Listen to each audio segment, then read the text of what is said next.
नमस्कार दोस्तों, स्वागत है आप सबका अमित क्लासेस आगरा के स्टडी प्लेटफॉर्म पर। दोस्तों आज की ये जो वीडियो है वो बहुत ही ज्यादा महत्वपूर्ण रहने वाली वीडियो है दोस्तों, क्योंकि इस वीडियो में हम टॉप 60 प्रश्नों को लेकर के उपस्थित हुए हैं। इस वीडियो में आप अपनी तैयारी को परख सकते हैं कि आपने अब तक कितनी तैयारी की हुई है। सभी प्रश्न जो है वो बहुत ही ज्यादा महत्वपूर्ण है दोस्तों। सुपर फास्ट आपका रिवीजन है और पर्यावरण के जितने भी प्रश्न अब तक आए हुए हैं वो सभी हमने इस वीडियो में शामिल किए हुए हैं। सभी प्रीवियस ईयर के प्रश्न है दोस्तों, जिनकी आने की ज्यादातर संभावना है। तो ज्यादातर मेरे भाई बहन इस वीडियो को लाइव देखें और वीडियो पसंद आए तो लाइक, चैनल को सब्सक्राइब जरूर करिएगा दोस्तों। चलिएगा स्टार्ट करते हैं इस वीडियो के फर्स्ट प्रश्न को। फर्स्ट प्रश्न में आपसे क्या बोला गया है, देखिएगा। इसमें आपसे बोला गया है आमतौर पर यह माना जाता है कि रात में जागने वाले जानवर हर चीज को जिस रंग में देखते हैं वे रंग है। यानी आमतौर पे हम देखते हैं कि जो जानवर होते हैं रात में जब किसी चीज को यानी वस्तु को देखते हैं तो वह किस रंग की उन्हें दिखाई देती है, और वो आपको बताना है कि किस रंग की उन्हें दिखाई देती है। तो बताइएगा, हरे रंग की दिखाई देती है, हरे और पीले रंग की। बताइए, नारंगी और लाल, काला और सफेद, बैंगनी और नीला। तो आप कहोगे सर हरा दिखाई देता नहीं है, नीला नारंगी ऐसी कट जाएंगे, लाल तो वैसे भी नहीं देगा। तो आपका एक ही ऑप्शन बचा, कौन सा, सी, यानी काला और सफेद दिखाई देता है, ब्लैक एंड व्हाइट जानवरों को दिखाई देता है। ठीक है दोस्तों, चलिएगा आगे बढ़ते हैं, बात करते हैं प्रश्न नंबर 2 की। प्रश्न नंबर 2 है जो केंचुए से संबंधित है, और केंचुए से संबंधित प्रश्न में आप अच्छी तरीके से जानते हो कि ऐसे प्रश्न में क्या करना होता है, और क्या करना तो है बट केंचुए के बारे में अभी आप अच्छी तरीके से जानते हैं कि जो केंचुआ होता है इसको सबसे पहले मैं आपको बता दूं क्या बोलते हैं, किसान का मित्र। किसका मित्र बोलते हैं दोस्तों, किसान का मित्र कहते हैं। ठीक है, मित्र कहते हैं। और दूसरी बात आपको बता दें, केंचुए को ही नहीं बल्कि सांप को भी कहते हैं। किसको भी कहते हैं, सांप को भी कहा जाता है किसान का मित्र। ये आपको ध्यान में रखना है। चलिएगा, इसके जो स्टेटमेंट दिए गए हैं हम इनको पढ़ते हैं, रीड करते हैं। इसमें आपसे बोला गया है कि केंचुआ पत्तियों और पौधों को खाते हैं तथा इनके मल से जमीन उपजाऊ होती है। बात एकदम करेक्ट है, बात एकदम करेक्ट है। अब आगे बढ़ते हैं। केंचुए खरपतवार खाते, अभी तो बोला पेड़ पौधे खाते, तो खरपतवार नहीं खाते, यानी दूसरा वाला आपका क्या हो जाएगा, गलत हो जाएगा। बात करते हैं स्टेटमेंट 3 की। केंचुए जमीन के अंदर छेद बनाते हैं, सही बात है। और जिसमें क्या होता है, जमीन पोली हो जाती है। क्या हो जाती है, पूरी नहीं पोली हो जाती है। इससे क्या होता है कि जब जमीन में पानी दिया जाता है तो वो पानी उसमें से हवा निकल जाती, मतलब पानी भी निकल जाता है और हवा भी उसके अंदर से आती रहती है, जमीन क्या है, उपजाऊ हो जाती है। तो आपका कौन सा, तीसरा भी सही है। चौथा वाला पढ़ते हैं। केंचुओं के द्वारा बनाए गए छेदों में से जमीन में आसानी से हवा और पानी मिल जाता है। ये भी बात मैंने अभी भी बताई है, तो ये भी क्या है, करेक्ट है। यानी पहला, तीसरा, चौथा। अब देखो चौथा इसमें दिया नहीं है, इसमें दिया नहीं है, ये गलत हो जाएगा। दूसरा इसमें बोला, ये गलत। तो आपका एक ही ऑप्शन बचा, आप कहोगे सर ऑप्शन नंबर जो आपका बी है वो करेक्ट हो जाएगा, क्योंकि देखो तीसरा भी इसमें ही है, चौथा भी इसमें ही है और पहला भी इसी में ही है। तो चलिएगा आगे बढ़ते हैं दोस्तों, बात करते हैं प्रश्न नंबर 3 की। प्रश्न नंबर 3 में आपसे क्या बोला गया है, निम्न में से कौन सा क्रम पारिस्थितिकी तंत्र में ऊर्जा का प्रवाह का संबंध है। ऊर्जा का प्रवाह का संबंध यानी एक दूसरे से जो ऊर्जा प्राप्त करते हैं। ठीक है, तो ये आपको पता होना चाहिए कि सबसे पहले हमें जो ऊर्जा प्राप्त होती है वो कहां से, देखो अपघटक से तो प्राप्त होगी नहीं, ना ही डायरेक्ट उपभोक्ता आएगा। सबसे पहले किसी वस्तु का क्या होता है, उत्पाद होता है। उत्पाद होगा तो उसे उपभोक्ता के लिए आता है, तो यहाँ अपघटक दिया, ये गलत हो गया। उपभोक्ता, और उपभोक्ता के बाद में क्या होता है, अपघटक होता है। तो आपका ऑप्शन नंबर जो आपका सी है वो करेक्ट हो जाएगा। आप मुझे कमेंट करके बताइए कि ऊर्जा का 10% का नियम किसने दिया था। ऊर्जा का 10% का नियम किसने दिया था, ये आपको कमेंट करके मुझे बताना है कि ऊर्जा का 10% का नियम किसने दिया था। चलिएगा बात करते हैं दोस्तों प्रश्न नंबर 4 की। प्रश्न नंबर 4 में आपसे क्या बोला गया है, इसमें आपसे कहा गया है कि किस वर्णन की उपस्थिति में के कारण पौधे हरे होते हैं। आपको पता है पौधे हरे होंगे तो इन पर क्या प्रकाश आएगा, सूर्य का प्रकाश आएगा, और प्रकाश की उपस्थिति में ये क्या करते हैं, अपने लिए भोजन का निर्माण करते हैं। तो किसके कारण करते हैं, पर्णहरिम के कारण करते हैं। किसके, पर्णहरिम। और पर्णहरिम को ही हम दूसरी भाषा में क्या बोलते हैं, क्लोरोफिल कहते हैं। ठीक है, ये आपका नहीं होगा, ये भी नहीं होगा, ये भी नहीं होगा, तो आपका ऑप्शन नंबर जो आपका डी है वो करेक्ट हो जाएगा। ये आपको ध्यान में रखना है दोस्तों। बात करते हैं प्रश्न नंबर 5 की। प्रश्न नंबर 5 जड़ी बूटियों से संबंधित है। अब आपको इसमें बताना है कि कौन सा जो है आपका करेक्ट होगा। देखिएगा, जड़ी बूटियों की रानी, जड़ी बूटियों की रानी, भारत में सबसे पवित्र जड़ी बूटी इस औषधि का पौधा है, हिंदू धर्म का महत्व है और इसके वनस्पतिक यानी साइंटिफिक नाम क्या है? ओसीमम, ओसीमम है, ओसीमम सेक्टम है। ठीक है, ये आपको ध्यान में। उसका सामान्यतः किस नाम से जान, यानी जो वैज्ञानिक नाम है दोस्तों वो क्या है? ओसीमम सेक्टम है, लेकिन जो सामान्यतः नाम है ये आपको बताना है। ये जड़ी बूटियों की रानी भी है। आपसे पूछा जाता है जड़ी बूटियों की रानी किसे कहते हैं, तो आपको बताना है। हिंदू धर्म में क्या है, इसकी पवित्रता बहुत मानी जाती है। पता है, धनिया, धनिया तो खा जाते हैं, अजवाइन ये भी खा जाते हैं, रोजमेरी ये भी खा जाते हैं। क्या हुआ? तुलसी, तुलसी की डेली क्या होती है? पूजा होती है। ठीक है, ज्यादातर लोग मानते हैं कि आंगन में तुलसी होना बहुत ही ज्यादा शुभ होता है, तो इसका साइंटिफिक नाम क्या है ये भी आपको पता होना चाहिए। चलिएगा आगे बढ़ते हैं दोस्तों। बात करते हैं प्रश्न नंबर 6 की। प्रश्न नंबर 6 भी मोस्ट इंपॉर्टेंट है। प्रकाश संश्लेषण के दौरान हरे पेड़ पौधे निम्न में से किसको सोख लेते हैं? बताइए कमेंट करके, कमेंट करके बताइएगा किसको सोख लेते हैं। कमेंट करिएगा किसे सोखते हैं, बताइए कमेंट करके बताइएगा कि जब प्रकाश संश्लेषण की जो क्रिया होती है तो ये हरे पेड़ पौधे होते हैं किसको सोखते हैं। जैसे कि आपने देखा होगा कि जब आप रिएक्शन कराते हो, आपने हाई स्कूल इंटर में पढ़ा होगा, CO2 की जब आप जल से रिएक्शन कराते हो तो आप ठीक है भैया जल से रिएक्शन कराओगे, यहाँ क्या होगा? प्रकाश, क्या होगा? प्रकाश हो जाएगा यहाँ। ठीक है, और यहाँ क्या आ जाएगा? क्लोरोफिल यानी पर्णहरिम। क्या होगा यहाँ? पर्णहरिम होगा। ठीक है, पर्णहरिम आ जाएगा। और पर्णहरिम होगा यहाँ तो यानी इनकी उपस्थिति में जब ये दोनों रिएक्शन करेंगे तो जो हरे पेड़ पौधे होंगे वो अपने लिए भोजन का निर्माण करेंगे। और भोजन का निर्माण क्या बनाएंगे? C6H12O6। और यही क्या है दोस्तों? ग्लूकोज है। क्या है दोस्तों? ग्लूकोज है। अब ये तो बनाएंगे, इसके साथ में क्या? जल भी बनेगा, जल भी बनाएंगे। और क्या होगी? ऑक्सीजन जो गैस है वो क्या होगी? मुक्त होगी। अब आप इसकी क्या बैलेंस ही करेंगे। आप देखिएगा इधर कार्बन कितने हैं? 6 इधर कार्बन है और इधर कितने हैं? 1 है। तो आप क्या करोगे? इधर 6 लगा लोगे तो कार्बन की जो बैलेंस है वो पूरी हो गई। अब आपको हाइड्रोजन देखना है तो आप देखो हाइड्रोजन कितने हैं इधर? 12 ये हो गए और 2 8, 8 इधर है। जबकि इधर देखो, पहले ऑक्सीजन को पूरा करो। ऑक्सीजन कितनी है? 6 दूनी 12, 12 और 1 13। इधर कितनी है? 6 7 और 2 9। तो आप इधर क्या करोगे? इधर आप 12 लगा लो। तो जब 12 लगा लोगे तो 6 दूनी 12, 6 दूनी और 12 कितने हो गए? 24 हो गए। और जब 24 यहाँ हो गए तो 6 तो यहाँ है ही है, 6 यहाँ है। तो आप क्या करोगे? आप यहाँ पे 6 लगा लोगे और 6 ये हो गई, 12 हो गई और 6 यहाँ लगा लिया, 6 दूनी 12। ऑक्सीजन बराबर हो गई। अब हाइड्रोजन ऑटोमेटिक बराबर हो जाएंगे। 24 इधर है, 12 ए रहे, 12 ए रहे। तो ये क्या है? आपका ग्लूकोज है। ये क्या है? आपका ऑक्सीजन है। ये क्या है? आपका जल है। और ये क्या है? कार्बन डाइऑक्साइड है। ये रिएक्शन आपको ध्यान रखनी है। अब इसमें आपसे बोला गया है हरे पेड़ पौधे किसको सोख लेते हैं। भाई किसको सोख रहे हैं? आप बोलोगे सर किसको सोख रहे हैं? कमेंट करो, जल्दी से जल्दी कमेंट करो। भाई सोखते, सोखने का मतलब एब्जॉर्ब करते हैं, अवशोषित करते हैं। किसको करते हैं? हीलियम को नहीं करते हैं, नाइट्रोजन को नहीं करते हैं, ऑक्सीजन तो उत्सर्जित करते हैं। ऑक्सीजन तो वो लोग हमें देते हैं ना, जीव को देते हैं। क्या आ जाएगा? Carbon dioxide. कार्बन डाइऑक्साइड क्या है? सोखते हैं, अवशोषित करते हैं, लेते हैं। ठीक है, ये आपको ध्यान में रखना है। चलिएगा आगे बढ़ते हैं दोस्तों। बात करते हैं प्रश्न नंबर 7 की। प्रश्न नंबर 7 में आपसे क्या बोला है? अपशिष्ट उत्पादों को, यानी जो अपशिष्ट का मतलब जो वेस्ट होते हैं।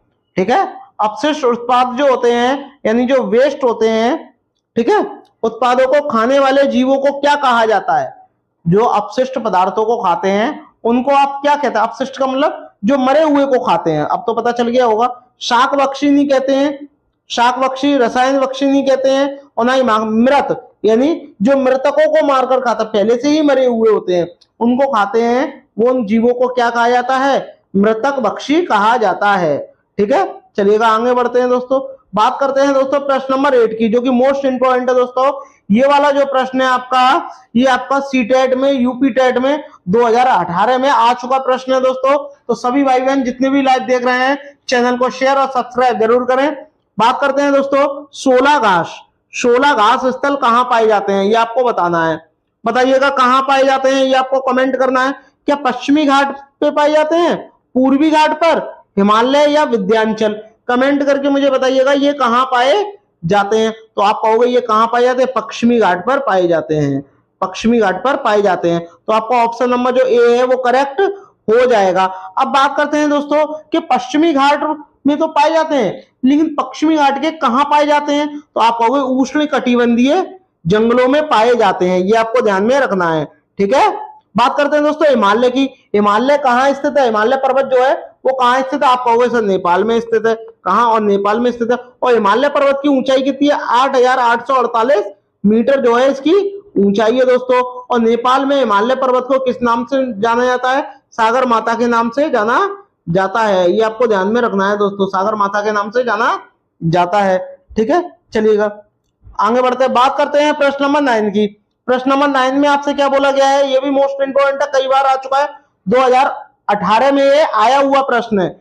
आपको पता लगाना है कि भारत में पेलिकन पक्षी कहां प्रजनन करते हैं, बताइए। जो आपके पेलिकन पक्षी हैं ये कहां प्रजनन करते हैं, ये आपको बताना है। तो बताइएगा कहां करते हैं। प्रजनन का मतलब क्या है? अपने बच्चों को जन्म देते हैं। ठीक है, तो बताओ नेलापट्टू में करते हैं, कुंथनकुलम में करते हैं, काओक आरे बेलूर में करते हैं, या उपरोक्त सभी? तो आप कहोगे ये आपको ध्यान रखना पड़ेगा कहां करते हैं, उपरोक्त सभी जो है वो करेक्ट हो जाएगा। चलिएगा आगे बढ़ते हैं दोस्तों, बात करते हैं प्रश्न नंबर 10। सीटेट का फेवरेट प्रश्न है प्रश्न नंबर 10। ठीक है, तो इसके बारे में आपको पता होना चाहिए दोस्तों कि ये जो है क्या होता है, रेड डाटा बुक। और रेड डाटा बुक की बात करते हैं दोस्तों, तो इसकी जो रेड डाटा बुक है ये किसके अंतर्गत आती है या किसके द्वारा जारी की जाती है, ये भी आपको पता होना चाहिए। एक संगठन है जिसका नाम क्या है, IUCN। IUCN यानी international union for conservation of nature, इसकी क्या है, फुल फॉर्म है दोस्तों। ये आपको ध्यान में रखनी है। ये क्या करती है, जो जीव लुप्त होने की कगार पर है या जिनकी संख्या कम होती जा रही है उनको क्या है, संरक्षण प्रदान करते हैं। ठीक है दोस्तों, तो अब आप देखिए नदियों प्रदूषण से होगा नहीं, ये तो जीव संरक्षण की बात कर रहा है। कौन से जीव संरक्षण की बात कर रहा है? जो विलुप्त होते जा रहे हैं। तो विलुप्त देखो वायु प्रदूषण है नहीं है, ये नहीं है, क्या है, विलुप्त के करीब जीव, और उनको क्या है, संरक्षण देना। ये क्या है, संगठन जो है इसका कार्य करता है दोस्तों, ये आपको ध्यान में होना चाहिए। चलिएगा आगे बढ़ते हैं दोस्तों, बात करते हैं प्रश्न नंबर 11। प्रश्न नंबर 11 में आपसे क्या बोला है, क्लोरोफिल में पाई जाने वाली धातु। वाह भी वाह, बहुत बढ़िया प्रश्न है ये, बहुत ही ज्यादा बढ़िया प्रश्न है। अब आपको बताना है कि क्लोरोफिल में कौन सी धातु पाई जाती है, बताइएगा कमेंट करके बताइएगा कि कौन सी धातु पाई जाती है क्लोरोफिल में। अब क्लोरोफिल किसमें उपस्थित होता है? आप कहोगे हरे पेड़ पौधों की जो पत्तियां होती है उसमें उपस्थित होता है। तो देखो ये तो आपका ब्लड में उपस्थित होता है, आयरन। ठीक है, निकल होगा नहीं, लोहा कोबाल्ट होता नहीं है। ठीक है, ये तो ब्लड की कमी को दूर। क्या है, मैग्नीशियम। मैग्नीशियम जो है, जो धातु है यानी जो Mg है, ये आपकी किसमें पाई जाती है, ये आपकी क्लोरोफिल में पाई जाती है। तो आपका ऑप्शन नंबर जो आपका ए है वो करेक्ट हो जाएगा। कोबाल्ट की बात करते हैं, इसका एलिमेंट नेम क्या होता है, यानी तत्व क्या होता है, CO होता है। आयरन का क्या होता है आपका, आयरन का बताइए, Fe होता है, यानी इसको फेरिक बोलते हैं। निकल का क्या होता है, Ni होता है। ठीक है, ये आपको ध्यान में रखना है दोस्तों। चलिएगा आगे बढ़ते हैं दोस्तों, बात करते हैं प्रश्न नंबर 12 की।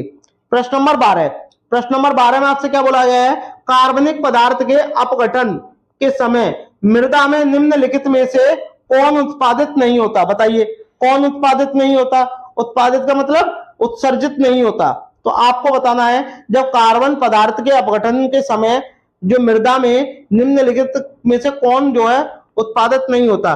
क्या जल उत्पादित नहीं होता, पोषक तत्व कार्बन डाइऑक्साइड या जल, बताइए क्या उत्पादित नहीं होता। कमेंट करके मुझे बताइएगा क्या उत्पादित नहीं होता। आपको पता है भाई, देखो कार्बन डाई भी उत्पादित हो जाएगी, पोषक तत्व भी हो जाएंगे, जल भी हो जाएगा, लेकिन ये जो आपका ऑक्सीजन है ये उत्पादित नहीं होता। जब ये नहीं होता तो आपका ऑप्शन नंबर जो आपका डी है ये क्या हो जाएगा, करेक्ट हो जाएगा। ठीक है दोस्तों, चलिएगा आगे बढ़ते हैं दोस्तों, चलिएगा आगे बढ़ते हैं दोस्तों, बात करते हैं प्रश्न नंबर 13 की। प्रश्न नंबर 13 में आपसे क्या बोला गया है, देखिएगा निम्नलिखित में से कौन सा एक से अधिक पौष्टिक स्तर का सदस्य है? पौष्टिक स्तर का सदस्य, ये आपको बताना है। बताइए, एक से अधिक पौष्टिक स्तर का सदस्य है, बताइए भाई। पौष्टिक स्तर का सदस्य होगा तो ये क्या होगा? प्राकृतिक होगा। क्या होगा? प्राकृतिक होगा। अब जब प्राकृतिक होगा दोस्तों तो क्या होगा? वह क्या होगा? पेड़ पौधों में ही आएगा। प्राकृतिक होगा तो वो पेड़ पौधे में। सांप होता नहीं है। सांप कितने प्रकार के पाए जाते हैं भारत में? 4 प्रकार के पाए जाते हैं। टिड्डा है नहीं है, मानव है नहीं है, क्या है? पिलवक जो है वो एक से अधिक पौष्टिक स्तर का सदस्य होता है। ये आपको ध्यान में रखना है दोस्तों। चलिएगा आगे बढ़ते हैं, बात करते हैं प्रश्न नंबर 14। जो मुर्दों को खा जाए, और मुर्दों को खा जाए वो केचुआ होता है, ठीक है? केचुआ होता है, दीमक होता है, गिद्ध होता है। ये क्या होता है? मृत को भी खा जाते हैं, ठीक है? और दीमक तो है वो लकड़ी को भी खा जाती है, वो भी नॉन लिविंग है तो लकड़ी को भी खा जाती है। लेकिन जो मशरूम होता है ये क्या है? मुर्दाखोर नहीं होता। और जब ये नहीं होता तो आपका यही जो है करेक्ट हो जाएगा, ये वाला नहीं है। और बात करते हैं गिद्ध की। गिद्ध क्या है? ये इसको क्या बोलते हैं? प्रकृति का सफाई कर्मी। क्या बोलते हैं दोस्तों? प्रकृति का सफाई कर्मी कहते हैं, ठीक है? ये आपको ध्यान में रखना है, प्रकृति का सफाई कर्मी। सफाई कर्मी किसे कहते हैं? आपका गिद्ध को कहते हैं। केंचुआ को क्या बोलते हैं? किसान का मित्र कहते हैं। चलिएगा आगे बढ़ते हैं दोस्तों, बात करते हैं प्रश्न नंबर 15 की। प्रश्न नंबर 15 में आपसे क्या बोला गया है? निम्नलिखित में से एक पारिस्थितिकी तंत्र के जैविक संगठन को चुनिए। बताइए, जैविक संगठक है उसको आपको चुनना है। बताइए, क्लोरोफिल क्या है? एक तत्व है जो कि हरी पेड़ पौधे पत्तियों में पाया जाता है। प्रकाश, सूर्य का प्रकाश, मृदा यानी मिट्टी क्या है? प्लवक है। ये मैंने अभी भी आपको बताया था। ये क्या है? ये पादप है। क्या है? पादप यानी पेड़ पौधों के अंतर्गत आता है, ठीक है? ये प्रकृति से दिया गया है तो आपका क्या हो जाएगा? आपका ऑप्शन नंबर जो आपका बी है वो करेक्ट हो जाएगा। चलिएगा आगे बढ़ते हैं, बात करते हैं प्रश्न नंबर 16 की। यूरिया को लेपित करने हेतु प्रयुक्त हो रहा तेल किस पौधे के बीज का है? बताइए, यूरिया में जो लेपित करने के लिए जो प्रयुक्त होता है तेल वो किस पौधे का है? ये आपको बताना है। कमेंट करके मुझे बताइएगा किसका है। क्या कपास का है, नीम का है, अरंडी का है या अहोवा का है? होवा का, बताइए किसका है? तो इसका राइट आंसर क्या हो जाएगा? नीम, यानी ऑप्शन नंबर जो आपका बी है वो करेक्ट हो जाएगा। चलिएगा आगे बढ़ते हैं, बात करते हैं प्रश्न नंबर 17 की। अब प्रश्न नंबर 17 में आपसे क्या बोला गया है? नीचे दिए गए जीवों के समूह में से किनकी दृष्टि श्रेष्ठ होती है मनुष्य की तुलना में 4 गुना अधिक? अब भाई मनुष्य की तुलना में 4 गुना अधिक देख सके तो आप एक बात ध्यान रखिए, मनुष्य की तुलना में 4 गुना अधिक तेज कौन देख सकता है? बताइएगा, कमेंट करके मुझे बताइएगा कौन देख सकता है। भाई मधुमक्खी, आप कहोगे गलत। मधुमक्खी पालन को क्या बोलते हैं? एपीकल्चर बोलते हैं, पहली बात है। चलो, एपी कल्चर कहते हैं, ठीक है? मच्छर की बात करते हैं। मच्छर की बात करते हैं दोस्तों, तो मच्छर से कौन सा रोग होता है? मलेरिया होता है। कौन सा होता है? मलेरिया होता है। ये आपको भी ध्यान में रखना है। बाघ, तेंदुआ, सांप। देखिए, बाघ दिवस कब मनाया जाता है? 29 जुलाई को मनाया जाता है, ठीक है? यानी कल मनाया जाएगा बाघ दिवस। सांप जो है 4 प्रकार के पाए जाते हैं, करैत, अफाई, दुबोइया और नाग, ठीक है? रेशम का कीट, छिपकली, ये होगा नहीं, ये भी नहीं है, ये भी नहीं है, तो क्या है? ये है चील, गरुड़ और गिद्ध। इसको ही क्या बोलते हैं? बाज बोल देते हैं। क्या बोलते हैं? गरुड़ को ही क्या बोलते हैं दोस्तों? बाज कहते हैं, ठीक है? ये आपको ध्यान में रखना है कि बाज किसे कहते हैं? गरुड़ को कहते हैं। तो इनकी जो दिव्य दृष्टि होती है ये मनुष्य से 4 गुना ज्यादा होती है। अब बात करते हैं देखो इसकी ट्रिक की, तो आपको ट्रिक इसकी ध्यान में रखनी है कि देखो ये जो चील है, गरुड़ है, गिद्ध है, इसी को क्या बोलते हैं? बाज कहते हैं, ठीक है? ये आपको। और इनके कितने पैर होते हैं? बताइए, इनके कितने पैर होते हैं? आप बोलोगे सर 2 पैर होते हैं। आंखें कितनी होती हैं? 2 होती हैं। तो ये मनुष्य से 4 गुना ज्यादा देख सकती हैं। अगर 4 गुना से ज्यादा, अगर यहाँ 6 गुना आ जाता दोस्तों, 6 गुना अगर पूछ लेता तो आप क्या करते? तो वो कौन कौन होते हैं ये आपको बताना है। अब जैसे मैं कहूं वो कौन होते हैं? बाघ होते हैं, तेंदुआ होता है और शेर होते हैं, ठीक है? शेर होता है। तो इनकी कितनी टांगे होती हैं? आप कहोगे 4 टांगे होती हैं, 2 आंखें होती हैं, तो ये 6 गुना देख सकते हैं। तो ये आपको ध्यान में रखना है, ठीक है? चलिएगा आगे बढ़ते हैं, बात करते हैं दोस्तों प्रश्न नंबर 18 की।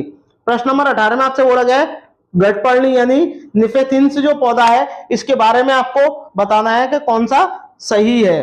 तो कमेंट करके मुझे बताइएगा। जितने भी भाई बहन लाइव देख रहे हैं, कोई भी चैनल को सब्सक्राइब नहीं करता, बस वीडियो देख लेते हैं। देखिएगा भाई बहन, आपको ये पता होना चाहिए मैं आपके लिए कितनी मेहनत कर रहा हूं, तो एक बार चैनल को सब्सक्राइब और शेयर तो आपको करना चाहिए। ठीक है, चलिएगा स्टार्ट करते हैं। प्रश्न नंबर 18। प्रश्न नंबर 18 में आपसे क्या बोला गया है, देखिएगा। कीड़े मकोड़ों को आकर्षित करने के लिए उच्च तारत्व की ध्वनि निकालता है। बात एकदम सही है, उच्च तारतत्व की ध्वनि निकालता है, बात सही है। आप कहोगे एकदम गलत है। मुंह छोटी छोटी कटीलियों से ढका होता है, बताइए। आप कहोगे एकदम गलत है। भारत में नहीं पाया जाता, आप कहोगे एकदम गलत है। मेंढक कीड़े मकोड़ों और चूहों को चालाकी से फंसा लेता है, आवाज नहीं निकालता, बस चालाकी से फंसा लेता है। तो आपका ऑप्शन नंबर जो डी है वो करेक्ट हो जाएगा। बात करते हैं दोस्तों, इसके बारे में भी आप पढ़ लीजिए। इसके बारे में कुछ मोस्ट पॉइंट है कि ये क्या होता है। ये घटपर्णी जो पौधा होता है, इसका आकार कैसा होता है, इसका आकार गलेनुमा होता है। ठीक है, और ये कहाँ होते हैं, जहां नाइट्रोजन की क्या होती है, कमी होती है। नाइट्रोजन की कमी जहां होती है उस स्थान पर क्या है, ये होते हैं। ठीक है दोस्तों, चलिएगा आगे बढ़ते हैं। तो इसका ऑप्शन नंबर जो आपका डी है वो करेक्ट हो जाएगा। बात करते हैं दोस्तों प्रश्न नंबर 19 की। प्रश्न नंबर 19 में बोला गया है यह भालू जैसा दिखता है परंतु भालू नहीं है, स्लॉथ। याद आ गया आपको। यह दिन में 17 घंटे वृक्ष से उल्टा लटक के सोता रहता है। ठीक है, यह जिस वृक्ष पर सोता है रहता है उसी की पत्तियों को खाता है, और इसकी लगभग आयु कितनी है, 40 वर्ष है। एक बात और आपको ध्यान में रखनी है कि 40 वर्ष है, और ये अपने पूरे जीवन काल में कितने पेड़ों पे निवास करता है, ये आपको कमेंट करके मुझे बताना है। मैंने आपको पढ़ाया है कितने पेड़ों पे निवास करता है। ठीक है, और एक बात और मैं इसके बारे में बता दूं कि ये एक अच्छा क्या है, तैराक भी है। ठीक है, और ये हफ्ते में एक बार नीचे उतर के आता है मलमूत्र के लिए। ठीक है, तो इसका क्या है। और हाँ, एक बात और, ये सबसे आलसी जानवर है। कौन है, आलसी जानवर है। तो वो कौन है, स्लॉथ है। ये आपको ध्यान में रखना है। तो आपका ऑप्शन नंबर जो ए है वो करेक्ट हो जाएगा। चलिएगा दोस्तों आगे बढ़ते हैं। बात करते हैं प्रश्न नंबर 20 की। प्रश्न नंबर 20 भी मोस्ट इंपॉर्टेंट है। निम्नलिखित में से किसकी सुनने की शक्ति इतनी क्षीण होती है कि वायु, क्षीण का मतलब इतनी बहुत तेज होती है कि वायु से अगर पत्ते हिलेंगे उसकी ध्वनि घास पर हुए जानवरों के चलने की ध्वनि में अंतर कर लेता है। कि भाई कौन सी पेड़ पत्तियों की आवाज से चल रही है या कोई जानवर होके गया है, पता लगा लेता है। तो बताइए वो कौन है, क्या कुत्ता है, आप कहोगे गलत। रेशम का कीड़ा है, आप कह दोगे गलत। गिद्ध, गिद्ध को तो सफाई कर्मी कहते हैं। क्या बोलते हैं, सफाई कर्मी कहते हैं। ये आपको ध्यान में रखना है। बाघ होता है, क्या होता है, बाघ होता है। और बाघ दिवस कब मनाते हैं, 29 जुलाई को मनाते हैं। ठीक है, बाघ दिवस कब मनाते हैं, 29 जुलाई को मनाते हैं दोस्तों, ये आपको ध्यान में रखना है। चलिएगा बात करते हैं प्रश्न नंबर 21 की। इस पौधे में पत्तियां हैं जिन्हें सब्जी की तरह प्रयोग में लाया जाता है। इसके बीजों से तेल प्राप्त किया जाता है। यह पौधा है, यानी यह एक क्या है, इस पौधे की पत्तियों को क्या है, सब्जी की तरह प्रयोग में कर लेते हैं, और इसके बीज होंगे उससे क्या बना लेंगे, हम तेल बना लेंगे। तो बताइए क्या वह पालक है, आप कहोगे पालक नहीं होता। पालक जो है आयरन की कमी को पूरा करता है, ये आपको पता होना चाहिए। नारियल, नारियल ज्यादातर कहाँ होते हैं, आप कहोगे गोवा में होते हैं। कहां पर, आंगन में लोग उगा लेते हैं, गोवा में। ठीक है, बंद गोभी यानी क्या है, सरसों। सरसों का तेल भी यूज होता है, और उसके सरसों का साग बनता है या नहीं, उसके पत्तों का। ठीक है, और बात करते हैं सरसों के तेल में तली हुई मछली कहाँ के लोग खाते हैं, आप बोलोगे जम्मू और कश्मीर के लोग खाते हैं। ठीक है, डल झील कहाँ स्थित है, ये आपकी जम्मू कश्मीर में स्थित है। शेषनाग झील जम्मू कश्मीर में स्थित है। बूलर झील जम्मू कश्मीर में स्थित है। ठीक है, चलिएगा आगे बढ़ते हैं। बात करते हैं प्रश्न नंबर 22 की। प्रश्न नंबर 22 में आपसे क्या बोला गया है, देखिएगा। निम्नलिखित पक्षियों में से कौन काफी हद तक अपनी गर्दन को पीछे तक घुमा सकता है, बताइए कौन काफी हद तक अपनी गर्दन को पीछे घुमा सकता है। कमेंट करके मुझे बताइएगा दोस्तों कि कौन अपनी गर्दन को काफी हद तक पीछे घुमा सकता है। तो कमेंट करके मुझे बताइएगा कि इसमें से कौन सा सही होगा, बताइएगा कौन है वह। काफी हद तक का मतलब क्या हो गया, लगभग 270 डिग्री तक घुमाना। और मैं आपको बता चुका हूं 270 डिग्री तक कौन घुमाता है, बताइए उल्लू घुमाता है। तो आपका ऑप्शन नंबर जो ए है वो करेक्ट हो जाएगा। बात करते हैं दोस्तों कोयल। कोयल जो है किसके घोंसले में अंडे देती है, कोए के घोंसले में अंडे देती है। ठीक है, और कौवा अपने अंडों के साथ साथ इसके अंडों को भी सेता है। बात करते हैं दोस्तों कौवा की। कौवा जो होता है किसी भी पेड़ की सबसे ऊंची डाली पर क्या है, घोंसला बनाता है। ठीक है, ये भी आपको ध्यान में रखना है। ठीक है, ये आपको ध्यान में रखना है। और यहाँ आपको मैं बता दूं कि किसी भी पेड़ की सबसे ऊंची डाली पर कौवा घोंसला बनाता है, और सबसे ऊंचे पेड़ की सबसे ऊंची डाली पर घोंसला कौन बनाता है? वो आपकी चील बनाती है। कौन? चील बनाती है। चलिए आगे बढ़ते हैं, बात करते हैं दोस्तों प्रश्न नंबर 23 की। प्रश्न नंबर 23 भी हाथियों से रिलेटेड है। अब आपको बताना है कि हाथियों के विषय में नीचे दिया गया कौन सा कथन सही है, यानी 3 इनमें से गलत है और 1 आपका सही है, और जो आपका 1 सही है वही आपको बताना है। हाथी अपना अत्यधिक बाहर होने के कारण बहुत आराम करते, बहुत आराम नहीं करते, गलत है। हाथी दिन में 8 से 10 घंटे सोते हैं। बताइए 8 से 10 घंटे सोते हैं क्या हाथी? आप कहोगे एकदम गलत, 8 से 10 घंटे ये नहीं सोते। ठीक है, तो ये आपका क्या हो जाएगा? गलत हो जाएगा। एक वयस्क हाथी एक दिन में 2 कुंटल से भी अधिक पत्तियां खा जाता है। बताइए 2 कुंटल से भी अधिक पत्तियां खा जाता है? नहीं, वयस्क नहीं खाता, 3 महीने का बच्चा जरूर खा जाता है 2 कुंटल तक। ठीक है, तो 3 महीने के हाथी के बच्चे का वजन कितना होता है? 2 कुंटल होता है। ये आपको ध्यान में रखना है। ठीक है दोस्तों, कितना होता है? 2 कुंटल होता है, बाहर होता है। और पत्तियों की बात करें कि 2 कुंटल नहीं, ये 100 किलो खा जाता है, 100 केजी। ठीक है, इतनी खा जाता है, ये आपको ध्यान में रखना है। तो आपका ऑप्शन नंबर जो आपका ए है वो करेक्ट हो जाएगा। चलिएगा बात करते हैं प्रश्न नंबर 24, खेजड़ी से रिलेटेड है। अब आपको पता होना चाहिए कि खेजड़ी के बारे में कौन कौन सी विशेषताएं जो है वो सही है। ठीक है दोस्तों, तो देखिएगा इस प्रश्न को हम कैसे करते हैं। खेजड़ी वृक्ष, ये आपको बता दूं कि राजस्थान का राजकीय वृक्ष है, राजस्थान का राजकीय वृक्ष है। ठीक है, ये आपको ध्यान में रखना है दोस्तों। और राजस्थान की राजधानी क्या है? जयपुर है। क्या है दोस्तों? जयपुर है, जयपुर है। और जयपुर को पिंक सिटी के नाम से भी जाना जाता है। यह वृक्ष मुख्य रूप से रेगिस्तानी क्षेत्रों में होता है। आप कहोगे बात एकदम सही है, इसे अधिक जल की आवश्यकता नहीं होती। भाई रेगिस्तान में होगा तो वहां जल तो है ही नहीं है, तो अधिक जल की आवश्यकता नहीं होती। यह छायादार वृक्ष है, इसकी छाया में बच्चे खेलना पसंद करते, बात एकदम सही है। इसके तने में पानी एकत्रित होता है, और यहाँ के लोग जब पतले पाइप लगा करके पानी, पाइप नहीं होगा, पाइप होगा, क्या होगा? पाइप होगा, पाइप लगा करके जल पीते हैं, तो ये गलत हो जाएगा। अब ऐसा कौन से वृक्ष का करते हैं ये आपको बताना है। इसका नाम है रेगिस्तानी ओक। रेगिस्तानी ओक के तने में पानी होता है। ठीक है, ये आपको ध्यान में रखना है। ठीक है, तो आपका चौथा गलत हो गया, आपका ऑप्शन डी है जो वो करेक्ट हो जाएगा, क्योंकि चौथा इसमें भी है, इसमें क्या है? इसमें भी चौथा है, इसमें दूसरा दिया नहीं है, इसलिए ये गलत हो जाएगा। चलिएगा आगे बढ़ते हैं दोस्तों, बात करते हैं प्रश्न नंबर 25। प्रश्न नंबर 25 में आपसे क्या बोला है? निम्नलिखित में से कौन सा कथन जो है सही है? अब आपको करेक्ट वाला बताना है। तो इनमें से बहुत से प्रश्न गलत होंगे और बहुत से स्टेटमेंट जो है वो सही होंगे। ठीक है, तो ये आपको ध्यान में रखना है। तो आपको मुझे बताना है कि कौन सा जो कथन है वो सही है। ठीक है दोस्तों, तो चलिएगा आगे बढ़ते हैं। अब आपको बताना है कि हाथी गंदे पानी में खेलना पसंद करते हैं। सही बात है, इससे उनको क्या ठंडक मिलती है। क्यों? क्योंकि हाथी की जो चमड़ी होती है वो काली होती है। तो आप कहोगे ये वाला तो सही है। अधिकांश हाथी होगा यहाँ, ये आती है हाथी दिन में 10 घंटे आराम करते हैं। बात गलत हो गई, यहाँ 2 से 3 घंटे आराम करते हैं। 3 महीने के ये गलत हो जाएगा। 3 महीने के हाथी के बच्चे का वजन 200 किलोग्राम होता है, ये मैंने अभी आपको बताया। और ये कितनी पत्ती खा जाता है? लगभग 100 केजी खा जाता है। चलिए आगे, अधिकांश बड़े हाथी एक दिन में 100 किलोग्राम पत्तियां झाड़ियां खा लेते हैं, ये भी बात सही है। तो दूसरा नहीं होना चाहिए, तो दूसरा इसमें है, ये गलत हो गया। तो आपका कौन सा हो जाएगा? ऑप्शन नंबर जो सी है वो करेक्ट हो जाएगा। ठीक है दोस्तों, चलिए प्रश्न नंबर 26 जो है वो रेगिस्तानी ओक से रिलेटेड है दोस्तों, ये आपको पता होना चाहिए।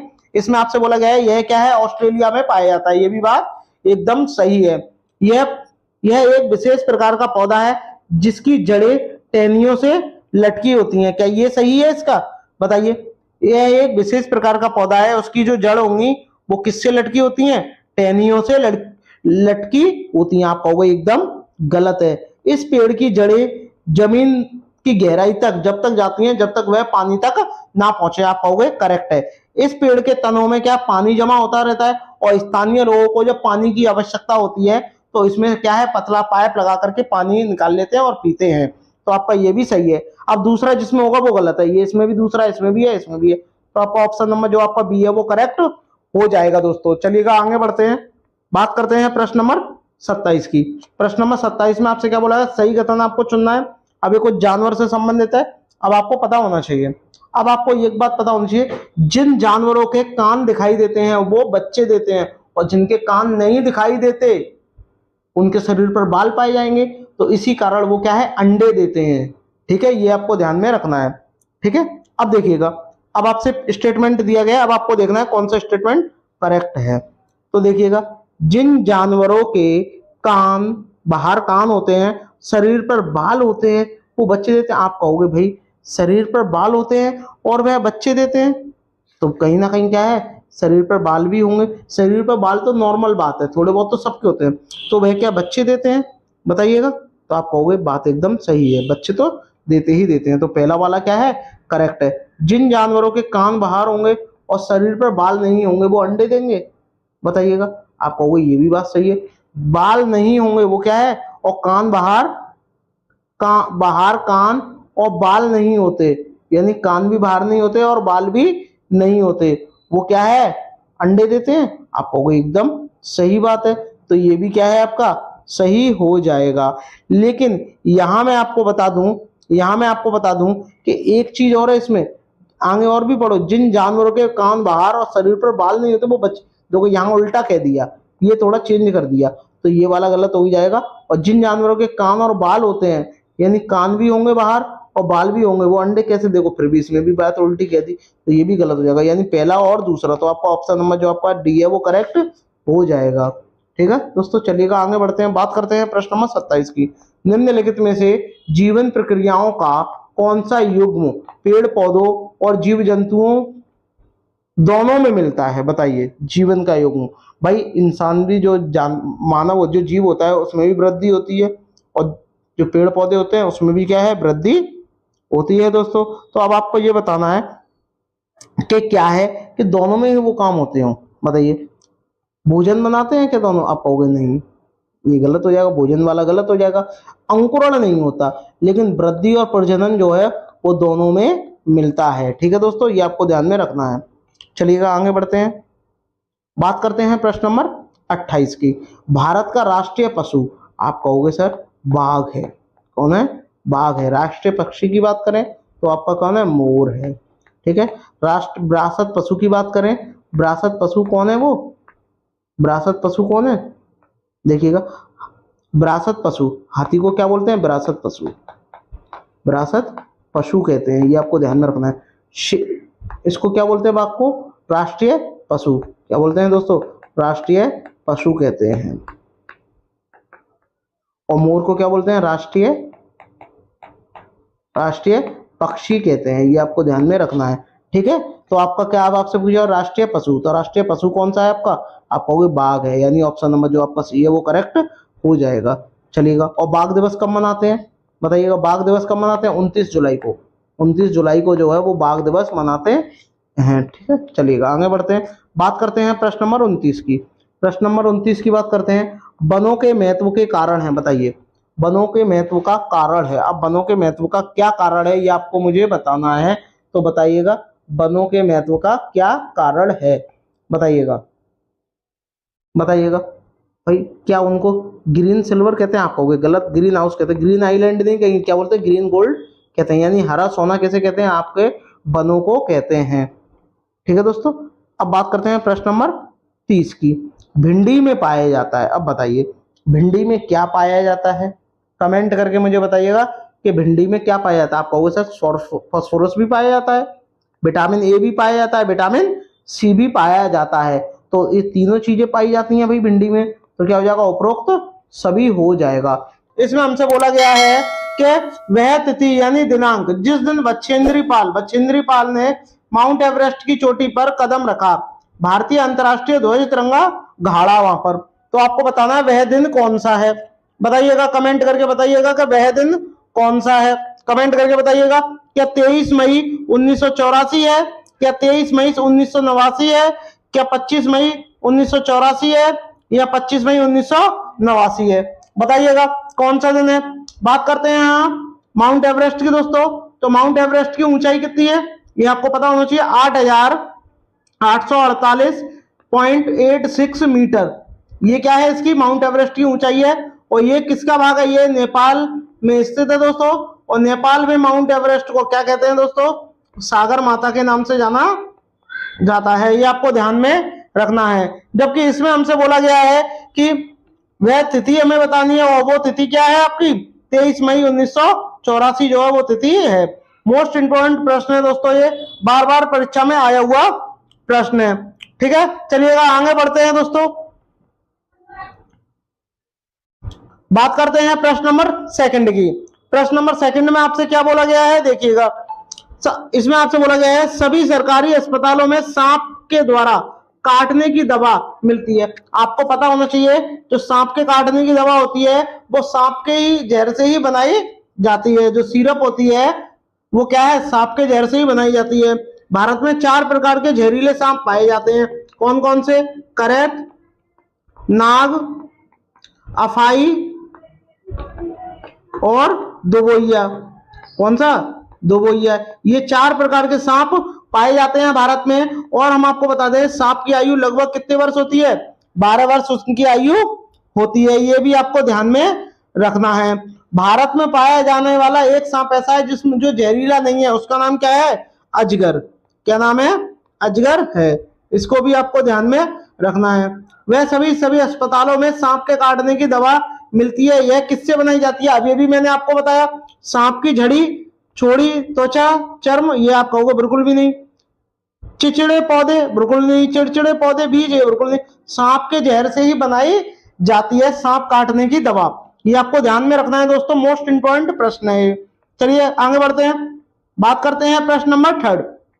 देखिएगा इसमें क्या बोला है, पर्यावरण अध्ययन की पाठ्य पुस्तकों में मेंडल के उपयोगों को शामिल किया गया, इसका कारण है। इसका आपको कारण बताना है कि क्या कारण है इसका, उपयोगों को शामिल किया गया है, कारण आपको बताना है कि कारण इसका क्या है। तो बताइएगा, वैज्ञानिक पड़ताल के चरणों की ओर छात्रों का ध्यान आकर्षित करना, पॉजिटिव वर्ड है तो आपने कह दिया तुरंत ये करेक्ट है। छात्रों को सिखाना, गुण एक पीढ़ी से दूसरी पीढ़ी में संचरित होते, संचरित नहीं होते, जाते हैं, तो ये वाला गलत हो गया। छात्रों का ध्यान आकर्षित करना, सही बात है कि कैसे गुण उत्तरोत्तर पीढ़ियों द्वारा वंशागत होते हैं, तो आपका क्या हो जाएगा, सी वाला सही हो जाएगा। अपने तथा अपने अभिभावकों और रिश्तेदारों की समानता, गलत हो गया ये, तो आपका कौन सा, ए और सी स्टेटमेंट सही है, और ये वाला आपका ऑप्शन नंबर ए में दिया गया है, इसीलिए क्या हो जाएगा, ऑप्शन नंबर जो आपका ए है वो इंपॉर्टेंट हो जाएगा। बात करते हैं प्रश्न नंबर 4 की। प्रश्न नंबर 4 में आपसे क्या बोला गया है, रचना को गुड़ खाना क्या है, बहुत पसंद है। दोपहर में जब उसकी माँ सो रही थी तो रचना क्या गई, रसोई में गई और उसने मम्मी से छिपाई हुई गुड़ की बरनी यानी गुड़ की बेली खोज ली और उसने क्या किया, गुड़ खा लिया। यह सीखने में निम्नलिखित प्रकारों में से कौन सा एक उदाहरण है, बताइए। क्या शास्त्रीय अनुबंधन है, आप कहोगे कतई नहीं, शास्त्र की तो कोई बात ही नहीं हो रही। क्रिया प्रसूत है, यानी कहीं ना कहीं उसने क्रिया की है। संज्ञान में उसके गुण था नहीं और उसने क्या यांत्रिक कार्य किया, इधर उधर ढूंढना, तभी तो जाकर के वह मिला, तो आपका क्या हो जाएगा, बी और डी करेक्ट हो जाएगा। ये वाला ऑप्शन जो है सी वाला वो करेक्ट हो जाएगा। चलिएगा आगे बढ़ते हैं दोस्तों, बात करते हैं प्रश्न नंबर 5 की। प्रश्न नंबर 5 में आपसे क्या बोला गया है, प्रकृति का सफाई कर्मी। प्रकृति का सफाई कर्मी किसे कहते हैं, बताइएगा। क्या सांप को कहते हैं, गिद्ध को, उल्लू को, या शेर को, बताइएगा। तो उल्लू जो होता है अपनी गर्दन को 270 डिग्री तक घुमा लेता है, ठीक है, ये आपको ध्यान रखना है। सांप भारत में 4 प्रकार के पाए जाते हैं, मैं आपको कई बार बता चुका हूं। बात करते हैं यहाँ पर सबसे ज्यादा भारत में कहाँ शेर पाए जाते हैं। आपका एक राष्ट्रीय उद्यान है जिसका नाम क्या है, गिर राष्ट्रीय उद्यान। गिर राष्ट्रीय उद्यान जो है इसमें क्या होता है, ये एशियाई शेरों के लिए प्रसिद्ध है। बात करते हैं प्रकृति का सफाई कर्मी, वो कौन है, आपका गिद्ध कहलाता है। चलिएगा आगे बढ़ते हैं दोस्तों, बात करते हैं प्रश्न नंबर 6 की। इसमें आपसे क्या बोला गया है, पर्यावरण अध्ययन। पर्यावरण का वह अध्ययन है जो संबंधित हमारे पास पड़ोस यानी वातावरण की बात हो रही है। किसकी बात हो रही है, वातावरण की बात हो रही है, वातावरण की बात हो रही है, हम रहते हैं। इसके अंतर्गत मूल विषय तथा उपविषय होते हैं, सही बात है। निम्नलिखित में से कौन सा मुख्य विषय है, तो देखिएगा मुख्य विषय आपको बताना है, तो संबंध होगा नहीं, पौधे होंगे नहीं, कार्य होगा नहीं, क्या होगा, ऑप्शन नंबर जो आपका डी है वो करेक्ट हो जाएगा। जो हम बनाते हैं और करते हैं, ये क्या हो जाएगा, आपका ऑप्शन नंबर जो आपका डी है वो करेक्ट हो जाएगा। बात करते हैं दोस्तों प्रश्न नंबर 7 की। पर्यावरण अध्ययन की पाठ्य पुस्तक में एक पाठ लोगों के विस्थापन, विस्थापन का मतलब होता है डिस्प्लेसमेंट, ठीक है, पर है, जिसका शीर्षक है हमारे लिए कोई एक स्थान नहीं है।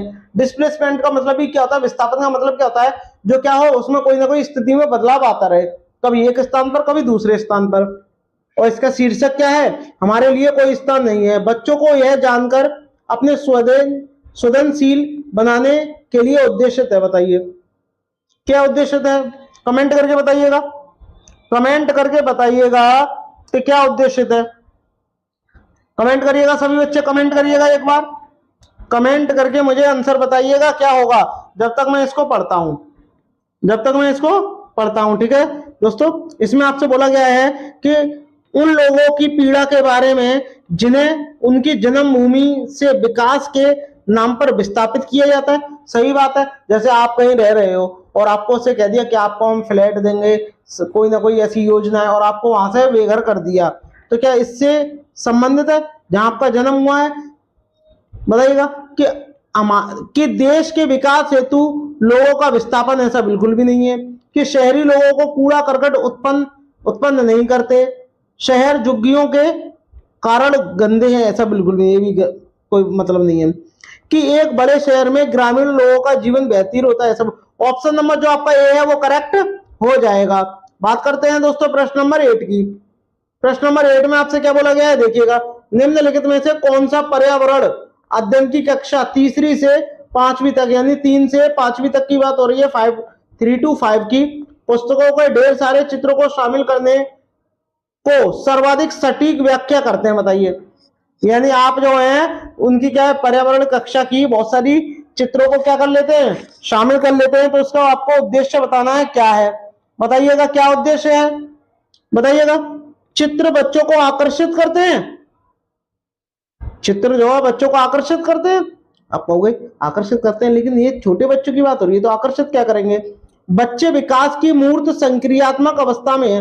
करेक्ट बात है, करेक्ट बात है। बच्चे चित्रों के माध्यम से अवधारणाओं को जल्दी से समझ लेते हैं, हाँ ये भी बात ठीक है। चित्रों से किताब आकर्षण बनती है, ऐसा बिल्कुल भी नहीं है। यानी बी और सी सही है, और बी और सी ऑप्शन नंबर जो आपका बी में है वो उसमें दिए गए हैं। चलिए आगे बढ़ते हैं दोस्तों, बात करते हैं प्रश्न नंबर 9 की। ये भी मोस्ट इंपोर्टेंट है। एक अध्यापक के लिए बीज का अंकुरण का विषय पढ़ाने के लिए प्रभावी तरीका होगा।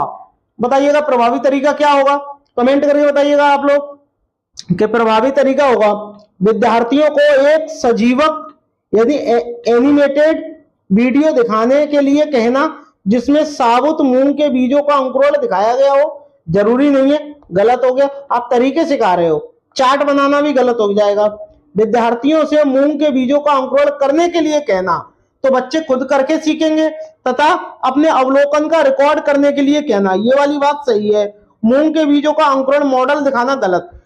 ठीक है, तो अगर इस वाले ऑप्शन को देखोगे तो कहीं ना कहीं आपको करके सीखने पर क्या बात हो रही है। ठीक है, लर्निंग बाय डूइंग, तो बच्चे कहीं ना कहीं करके सीख रहे हैं, तो ये वाला क्या हो जाएगा, करेक्ट हो जाएगा। चलिए आगे बढ़ते हैं दोस्तों, बात करते हैं प्रश्न नंबर 10।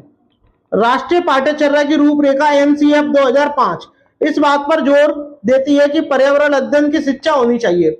बताइए पर्यावरण की शिक्षा होनी चाहिए तो कैसी होनी चाहिए, ये आपको बताना है। कमेंट करके बताइएगा, जब तक मैं आपके ऑप्शन को पढ़ रहा हूं कमेंट करके बताइएगा। ठीक है, चलिए इसमें आपसे बोला गया है कि हमारे आसपास के वातावरण, प्रकृति, चीजों और लोगों के साथ बातचीत, क्रियाओं और भाषा दोनों माध्यम से। बात कहीं ना कहीं सही है, केवल शब्द दे दिया, गलत दे दिया। पर्यावरण से संबंधित गतिविधियों को शामिल शिक्षक विद्यार्थियों द्वारा, क्या ये तो अधूरा है, ये भी गलत हो गया। विद्यार्थियों के लिए शिक्षक द्वारा चयनित उपयुक्त गतिविधि, गलत। आपका जो आपका ऑप्शन नंबर जो ए है वो करेक्ट हो जाएगा। बात करते हैं दोस्तों प्रश्न नंबर 11 की। प्रश्न नंबर 11 में आपसे बोला गया है प्रकृति के प्रत्यक्ष अवलोकन और प्रकृति के सामाजिक दुनिया में पैटर्न और प्रक्रियाओं को समझने में युवा दिमाग को शामिल करने का एक माध्यम बनना चाहिए। अब आपको बताना है कि वो कैसा माध्यम बनना चाहिए। बताइएगा कैसा माध्यम बनना चाहिए। भाई इन सब चीजों को समझोगे तो माता पिता से समझोगे या साथियों से समझोगे? बताइए, आप कहोगे माता पिता से नहीं समझेंगे, साथियों से, शिक्षकों से भी नहीं, क्या पर्यावरण से ही सीखते हैं? ये सारे क्या है, माध्यम है पर्यावरण के। ठीक है दोस्तों, आगे बढ़ते हैं, बात करते हैं दोस्तों प्रश्न नंबर 12। पर्यावरण अध्ययन शिक्षण हेतु अध्यापक को निम्नलिखित में से किसका चयन करना चाहिए? बताइएगा अध्यापक को किसका चयन करना चाहिए, ये आपको बताना है।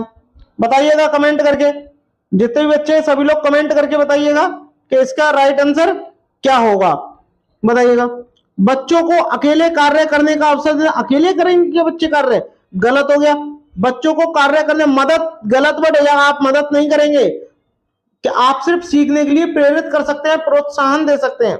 बच्चों को छोटे समूहों में कार्य करने का अवसर, अवसर क्या है, पॉजिटिव वर्ड है, तुरंत आपका हो गया। बच्चों के बड़े समूह पर कार्य, बड़े समूह पर छोटे छोटे समूह बनाएंगे, जिससे क्या है बच्चा आगे कर सके। तो इसका ऑप्शन नंबर जो सी है वो करेक्ट हो जाएगा। चलिएगा आगे बढ़ते हैं दोस्तों, बात करते हैं प्रश्न नंबर 13 की। प्रश्न नंबर 13 में आपसे क्या बोला गया है, देखिएगा। कक्षा 3 की बात हो रही है, पर्यावरण अध्ययन में विषय पाठ जल। आपको मुझे कमेंट करके बताना है कि जल दिवस कब मनाते हैं, जल दिवस कब मनाते हैं, कमेंट करके मुझे बताइएगा। जल में जिन महत्वपूर्ण विषयों पर ध्यान दिया गया है वे हैं, बताइए। जल पे जिन सभी पे ध्यान दिया गया है, जिन विषयों पर ध्यान दिया गया है वे क्या है, ये आपको बताने हैं। जल का स्थानीय स्रोतों, जल का उपयोग, लिंग, भूमिका, दूरी का अनुमान, जल वर्षा संग्रहण, जल के स्थानीय स्रोत, जल का उपयोग, लिंग, भूमिका, दूरी में के अनुमान, जल का शुद्धिकरण, जल का स्थानीय स्रोत, जल का उपयोग, लिंग, भूमिका, दूरी के अनुमान, सामाजिक भेदभाव, पीने के लिए स्वच्छ जल। ये तो अच्छी बात होगी, पीने के लिए स्वच्छ जल, तो आपका क्या हो जाएगा, आपका यहाँ बी वाला करेक्ट हो जाएगा। इसमें देखो सब कुछ, कहीं पे भी पीने की बात नहीं कही गई है, स्वच्छ जल की बात नहीं कही गई है, इसीलिए क्या हो जाएगा, गलत हो जाएगा। ठीक है, जल के विषय में आप पढ़ाओगे तो आप पढ़ाओगे नहीं स्वच्छ जल को, तो भाई स्वच्छ जल तो होना चाहिए ना। ठीक है, चलिएगा आगे बढ़ते हैं दोस्तों, बात करते हैं प्रश्न नंबर 14 की। प्रश्न नंबर 14 को करने से पहले जो आपका जल दिवस है दोस्तों, जो आपका जल दिवस है ये आपका कब मनाते हैं, 22 मार्च को मनाते हैं। ठीक है, 22 मार्च को जल दिवस मनाते हैं।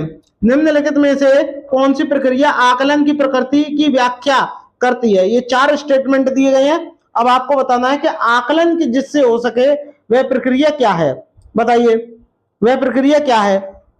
देखिए, आकलन करना, मूल्यांकन अलग चीज है, आकलन अलग चीज है। मूल्यांकन तो सिर्फ बताता है कि बच्चे ने कितनी प्रोग्रेस की है, बट यहाँ आकलन करना है तो ये तीनों हो जाएंगे, क्या, संवादात्मक, रचनात्मक और योगात्मक। तो आपका ऑप्शन नंबर क्या हो जाएगा, ए वाला जो है वो करेक्ट हो जाएगा। क्यों, क्योंकि इसमें ए बी सी तीनों दिए गए हैं।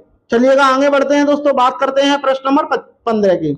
इसमें आपसे बोला गया है कक्षा 5 के विद्यार्थियों के लिए आनुवांशिक या वंशानुक्रम एक मूर्त प्रत्यय है।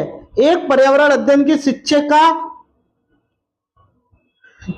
हिना जो है, इस शिक्षिका का नाम क्या है, हिना है, वह अपने विद्यार्थियों में आनुवांशिकता की समझ पैदा करने के लिए आयोजित करेगी। बताइए क्या आयोजित करेगी, आपको बताना है, या आयोजन करना, बताइए किसका आयोजन करेगी वह, कमेंट करके बताइएगा किसका आयोजन होगा। भाई कहीं ना कहीं जब उन्हें पर्यावरण के बारे में बताइए तो उन्हें एग्जाम्पल देंगे, ज्यादा से ज्यादा क्या करेंगे, एग्जाम्पल देंगे। ठीक है, हाथों से क्रियाकलाप, भूमिका निभाना गलत, अन्वेषणात्मक क्रियाकलाप गलत, उदाहरणों का विश्लेषण करना, कई प्रकार के क्या उदाहरण देना, जिससे क्या है बच्चे समझ सके। बात करते हैं दोस्तों प्रश्न नंबर 16 की। इसमें आपसे बोला गया है निम्नलिखित में से प्राथमिक स्तर पर पर्यावरण अध्ययन की पाठ्यचर्या की विशेषताओं की पहचान करनी है। बताइएगा पहचान करनी है, क्या वह 4 स्टेटमेंट दिए गए हैं, आपको बता, क्या समावेशित है, संदर्भ सहित है, अनुभावात्मक है, या वैश्विक स्थानीय विषम केंद्रित, गलत हो गया, बाल केंद्रित होता है। तो ये वाली क्या है, समावेशित भी है, संदर्भ भी है और अनुभावात्मक भी है। तो आपका A B C option number जो आपका डी है वो करेक्ट हो जाएगा। चलिएगा दोस्तों आगे बढ़ते हैं। आई होप आपको वीडियो अच्छी लग रही होगी, अगर अच्छी लग रही हो तो प्लीज दोस्तों शेयर जरूर करिएगा सभी लोगों में। ठीक है दोस्तों, चलिएगा आगे बढ़ते हैं, बात करते हैं प्रश्न नंबर 17 की। प्रश्न नंबर 17 में आपसे क्या बोला गया है, देखिएगा प्रश्न नंबर 17 में आपसे क्या बोला गया है ये आपको देखना है। ठीक है, देखिएगा आप रेलवे स्टेशन पर हैं। ठीक है भैया, हम रेलवे स्टेशन पर हैं, आपको अपने होटल जाना है, आप अपने मानचित्र में सुझाए गए रास्ते पर चलते हैं। ठीक है, आपके मोबाइल में मानचित्र चल रहा है, मानचित्र के अनुसार आप पहले 60 मीटर पूर्व में चले। अब आपको यह पता होना चाहिए कि पूर्व किधर होता है।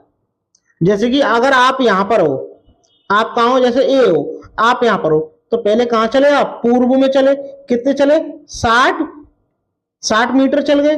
ठीक है भैया, हमने कहा 60 मीटर चल गए, पूर्व में चले। फिर 200 मीटर ठीक उत्तर में चले। अब 200 मीटर जो है वो ठीक उत्तर में चलेंगे, तो यहां आप चलोगे या नहीं, ये कितना हुआ 200 मीटर, कहां चले उत्तर में चले, ये 60 मीटर चले। ठीक है, उत्तर ऊपर ही तो होता है, ये भी ठीक है। फिर उन्होंने बोला 350 मीटर ठीक पश्चिम में चले। अब आप कितना चले 350 मीटर, कितना चले 350 मीटर, किधर चले, पश्चिम इधर ही होगा आपका। फिर उन्होंने आपसे बोला अंत में ठीक उत्तर में 40 मीटर चले, और अंत में कितना चले 40 मीटर, किधर चले उत्तर में चले। तो आप यहीं तो आ गए। ठीक है भैया, यहां आ गए। होटल पहुंचते हैं, होटल के सापेक्ष रेलवे स्टेशन की आपको दिशा बतानी है कि बताओ होटल के सापेक्ष रेलवे स्टेशन की जो दिशा होगी वो किधर होगी। तो आप यहीं पर ही क्या कर दोगे, ये इस टाइप का बना दोगे। तो ये आपका क्या हो जाएगा, ये आपका पूर्व है, ये आपका दक्षिण है, और ये होटल आपका इधर है, इधर ही तो होटल है। तो क्या हो जाएगा दक्षिण पूर्व, और दक्षिण पूर्व किसमें दिया गया है, ऑप्शन नंबर जो सी है वो आपका करेक्ट हो जाएगा। ठीक है, आई होप आपको वीडियो अच्छी लग रही होगी, तो शेयर दोस्तों जरूर करिएगा। बात करते हैं दोस्तों प्रश्न नंबर 18 की। मीना दौड़कर छत के ऊपर चांद देखने के लिए जाती है, किस त्योहार को मना रही है। बताइए, चांद को देखते हैं तो चांद या तो ईद पर देखते हैं, वो तो खुद ही निकल जाता है, देखने की जरूरत नहीं पड़ती। और किस पे मनाते हैं, करवा चौथ पर, सभी जानते हैं। पोंगल जो है ये क्या है, तमिलनाडु का है, कहां का है, तमिलनाडु का है। ठीक है, ये आपको ध्यान में रखना है। चलिएगा दोस्तों, बात करते हैं प्रश्न नंबर 19 की। प्रश्न नंबर 19 भी मोस्ट इंपोर्टेंट है, देखिएगा। प्रश्न नंबर 19 जो है मोस्ट इंपोर्टेंट प्रश्न है। इसमें आपसे क्या बोला गया है, देखिएगा। ठीक है दोस्तों, इसमें आपसे क्या कहा गया है, देखिएगा। एक लड़का सूरत से नागरकोइल जाने के लिए 3 सितंबर 2022 को ट्रेन में सवार हुआ, 3 सितंबर को हुआ, और सूरत से वह 16:15 पर चली ट्रेन। और कब चली है, 16:15 पर चली है, और 5 सितंबर को 4:45 पर नागरकोइल पहुंची है। यानी 2 दिन बाद, 24 घंटे बाद पहुंची है ट्रेन, 24 घंटे बाद तो पहुंची है ट्रेन। और इन दोनों के बीच का सफर कितना होगा, वो तो 24 आपके हो गए, वो तो आपके 24 हो गए। कितना सफर हो गया, 12.5 हो गए, और 12.5 जब आप इसमें और जोड़ दोगे तो आपका कितना हो जाएगा, तो आपका हो जाएगा 36.5, क्या हो जाएगा, समय हो जाएगा। ये क्या है, आपका टाइम आ जाएगा। तो आपका टाइम कितना आ गया, 36.5 आ गया। तो आपको टाइम कितना दे रखा है दोस्तों, 36.5 आ गया टाइम। ठीक है, यदि समय के अंतराल कुल दूरी आपको इतनी दी गई है किलोमीटर में, तो ट्रेन की आपको औसत चाल बतानी है। तो आप जानते हो स्पीड बराबर क्या होता है, डिस्टेंस अपॉन टाइम होता है। और डिस्टेंस कितनी है आपकी 21-19 है, और ये आपका घंटे कितने हैं 36.5, ये आपके क्या है, घंटे हैं। अब आप इसको सॉल्व कर लो, और पॉइंट हटाएंगे ऊपर दोस्तों कितना आ जाएगा, ऊपर आपका 10 आ जाएगा। अब आप इसे सॉल्व कर सकते हो। देखो 5 से जब इसे करोगे 5 2 नहीं 10, और 5 से इसे करोगे 5 7 35 आ जाएगा, एक बचेगा 5 3 15, कितना आ जाएगा 5 3 15। अब आप क्या करोगे, जब आप इसका इसमें भाग दे दोगे और 2 का जब आप इसमें गुणा कर दोगे तो आपका कितना आ जाएगा, यहाँ आपका आ जाएगा 58.3 किलोमीटर प्रति घंटा। क्या आपका आंसर हो जाएगा, क्या होगा, इतनी आपकी चाल हो जाएगी। ठीक है दोस्तों, चलिएगा आगे बढ़ते हैं दोस्तों। बात करते हैं प्रश्न नंबर 20 की। प्रश्न नंबर 20 में आपसे क्या बोला गया है, 6 महीने से भी अधिक समय तक अंतरिक्ष में रहने वाली प्रथम महिला है। बताइएगा क्या है, 6 महीने से भी अधिक समय में रही, उनका नाम आपको बताना है। बताइएगा क्या है उनका नाम, बताइएगा, कमेंट करके बताइएगा। क्या वहीदा प्रिज्म है, कर्णम मल्लेश्वरी है, बछेंद्री पाल है, सुनीता विलियम है। बताइएगा, बताइएगा, कमेंट करिएगा।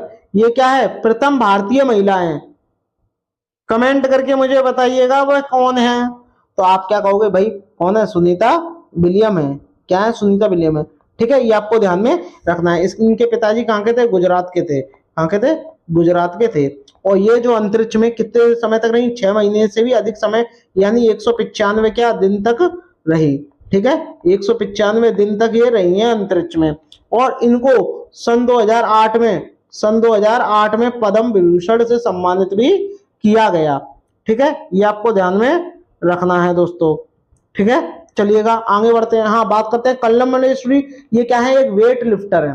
ठीक है, और ये कहाँ की, आंध्र प्रदेश की रहने वाली है। बछेंद्री पाल कहाँ है, माउंट एवरेस्ट पर चढ़ने वाली महिला, माउंट एवरेस्ट पर चढ़ने वाली महिला, ठीक है, ये आपको ध्यान में रखना है, एवरेस्ट पर चढ़ने वाली महिला, ठीक है, इसको भी आपको ध्यान में रखना है। चलिएगा दोस्तों, बात करते हैं प्रश्न नंबर 21 की। प्रश्न नंबर 21 की चर्चा करते हैं दोस्तों, ये भी मोस्ट इंपोर्टेंट प्रश्न है, देखिएगा इसमें, सुरलभ द्वारा उचित स्वच्छता की सुविधा का उपयोग प्रतिदिन 1 करोड़ से ज्यादा लोगों द्वारा किया जाता है। सुरलभ अंतरराष्ट्रीय के संस्थापक कौन है, बताइएगा कौन है? बिंदेश्वर पाठक है, विनोबा भावे है, बाबा आमटे हैं, अन्ना हजारे हैं, बताइएगा, कमेंट करके बताइएगा कौन है, कमेंट करके बताइएगा कौन है। तो उसके कौन है ये आपको बताना है, किसके, सुरलभ अंतरराष्ट्रीय के संस्थापक, बताइएगा कौन है? सुरलभ अंतरराष्ट्रीय संस्थापक कौन है? बिंदेश्वर पाठक हैं। कौन है? बिंदेश्वर पाठक हैं, ये आपको ध्यान में रखना है, ठीक है। चलिएगा आगे बढ़ते हैं दोस्तों, बात करते हैं प्रश्न नंबर 22 की। प्रश्न नंबर 22 में आपसे बोला गया कक्षा 5 की एक पर्यावरण अध्ययन की अध्यापिका अपने विद्यार्थियों से भूकंप की तीव्रता को किसमें मापते हैं, कमेंट करके बताइएगा। मानवीय करणों की सूची बनाने को कहती है। रवि ने इसका सही कारण लिखा है, जो बताइए क्या कारण है इसका सही, ये भी आपको बताना है, ये भी आपको बताना है कि क्या कारण है, बताइएगा क्या कारण है, कमेंट करके मुझे बताइएगा सभी लोग कि इसका क्या कारण है। कारण आप लोगों को मुझे बताना है, कमेंट करके बताइएगा, कारण बताइएगा, कारण जल्द से जल्द सभी लोग बताइएगा। क्या ज्वालामुखी विस्फोट है? भैया पर्यावरण की बात हो रही है, भूकंप की बात हो रही है, तो भूकंप का ज्वालामुखी से कोई लेना देना नहीं है। टेक्टोनिक प्लेट्स का भी ऐसा भूस्खलन भी नहीं है। क्या है? खनन के क्रियाकलाप जो है इसका आंसर हो जाएगा। चलिएगा दोस्तों, बात करते हैं प्रश्न नंबर 23 की। प्रश्न नंबर 23 में आपसे हो रहा है घर हमें गर्मी, सर्दी, बरसात और धूल से बचाता है। कारवा केवरेन पर एक घर होता है, बताइए कैसा घर होता है? क्या पहियों का होता है, नाव का होता है, बर्फ का होता है, या रेल की पटरियों का होता है? बताइएगा, कमेंट करके बताइएगा कैसा होता है, कमेंट करके बताइएगा कि घर जो है वह कैसा होता है, कमेंट करके बताइए ये घर कैसा होता है जो हमें देखो गर्मी से भी बचाए और सर्दी से भी बचाए, बरसात से भी, धूल से। तो ये घर ऐसा होगा जो एक स्थान से दूसरे स्थान पर जा सके, और ऐसे घर कब जा पाएगा? जब उसमें पहिए लगे होंगे। तो आपने कह दिया ऑप्शन नंबर जो आपका ए है वो करेक्ट हो जाएगा, ठीक है दोस्तों। आगे बढ़ते हैं, बात करते हैं प्रश्न नंबर 24, ये भी मोस्ट इंपॉर्टेंट है। इसमें आपसे क्या कहा गया है देखिएगा, इसमें देखते हैं ये क्या है, मैप द्वारा सॉल्व करेंगे इसे। भारत की राजधानी क्या है? भारत की राजधानी दिल्ली के सापेक्ष लखनऊ उत्तर प्रदेश की राजधानी है, और चंडीगढ़ पंजाब की है। इसकी आपको दिशा बतानी है, ठीक है, और कहां से बतानी है? भारत की राजधानी से दिशा बतानी है, ठीक है। चलिएगा आगे बढ़ते हैं, देखिएगा इसके मैप को सहायता से इसको हम हल करते हैं। दिल्ली कहाँ है आपका? दिल्ली जो है आपका यहाँ है, तो आपने यही ये बना दिया। तो देखो अब आपसे क्या पूछा है? पंजाब की पूछा है, तो पंजाब में क्या है? चंडीगढ़ है, और यहाँ क्या है आपका? उत्तर प्रदेश की राजधानी क्या है? लखनऊ है। तो ये आपका कहाँ आ जाएगा? ये आपका क्या है? पूर्व है, ये आपका क्या है? दक्षिण है, ये आपका पश्चिम है, और ये आपका उत्तर है दोस्तों। तो ये कहाँ आ जाएगा? दक्षिण पूर्व में क्या हो जाएगा? लखनऊ हो जाएगा, और उत्तर पश्चिम में क्या हो जाएगा आपका? चंडीगढ़ हो जाएगा, ठीक है दोस्तों। आगे बढ़ते हैं, देखिएगा देखिएगा अब आपको ये बताना है कि इसका राइट आंसर क्या होगा। देखिएगा अब आपको अभी अभी मैंने बताया कि इस टाइप से बनेगा, और इधर क्या आ जाएगा आपका? इधर आपका क्या होता है? उत्तर होता है। इधर क्या है? उत्तर है, इधर पश्चिम है, इधर पूर्व है, और इधर दक्षिण है। तो इस तरीके से अगर आप देखोगे तो यहाँ क्या हो जाएगा? दक्षिण पूर्व, और दक्षिण पूर्व की तरफ कौन आपको बताना है? लखनऊ है, और इधर क्या है? चंडीगढ़ है। तो देखिएगा आंसर क्या आ जाएगा।